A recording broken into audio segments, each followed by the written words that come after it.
नमस्कार दोस्तों, आज हम सुनाते हैं बीवी गई मायके और पति हुआ दुखी की कहानी।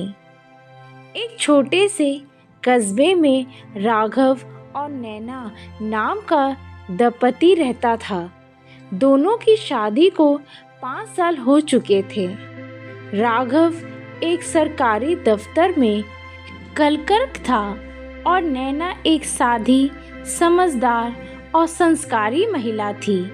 उनका जीवन सामान्य था, कभी हंसी, कभी झगड़ा और कभी चुपचाप प्यार से भरे पल।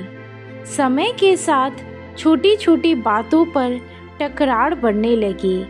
राघव काम की थकान और तनाव में रहता तो घर आकर झुंझला जाता। नैना की छोटी छोटी बातें भी उसे शिकायत लगने लगी।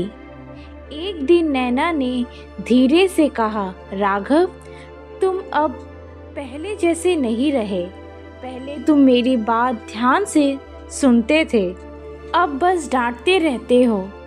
राघव ने थके स्वर में कहा, नैना, दिन भर ऑफिस का टेंशन रहता है और घर आकर भी सवाल मत किया करो।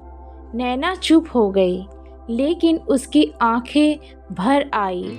रात को जब राघव चैन से सो गया, नैना देर तक छत को देखती रही। उसके मन में बस एक ही सवाल था, क्या अब इस घर में मेरी जगह नहीं रही? अगली सुबह नैना ने कुछ कपड़े बैग में रखे और बोली, मैं कुछ दिन के लिए मायके जा रही हूँ। माँ की तबीयत भी ठीक नहीं है। राघव ने अखबार से नज़र हटाई बिना कहा, ठीक है, जाओ, जब मन हो तब आ जाना।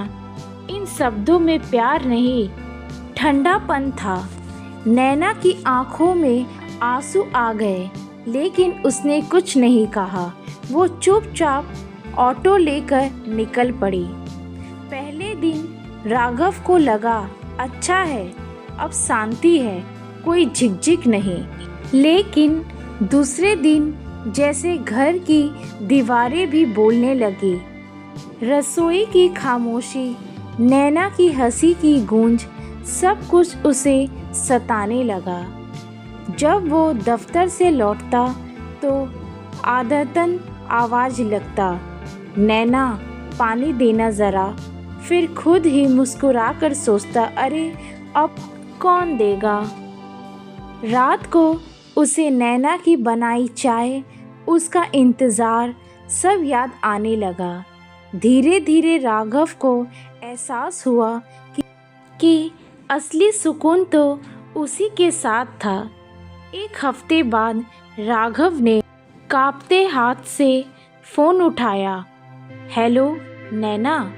दूसरी तरफ से धीमी आवाज़ आई, हाँ बोलो। राघव बोला, कैसी हो? नैना बोली, ठीक हूँ, तुम कैसे हो? कुछ पल की चुप्पी रही, फिर राघव की आवाज़ धीमी पड़ गई, तुम्हारे बिना घर सूना लगता है नैना। सच में। नैना की आंखों में आंसू निकल आए। तो तुमने उस दिन रोका क्यों नहीं?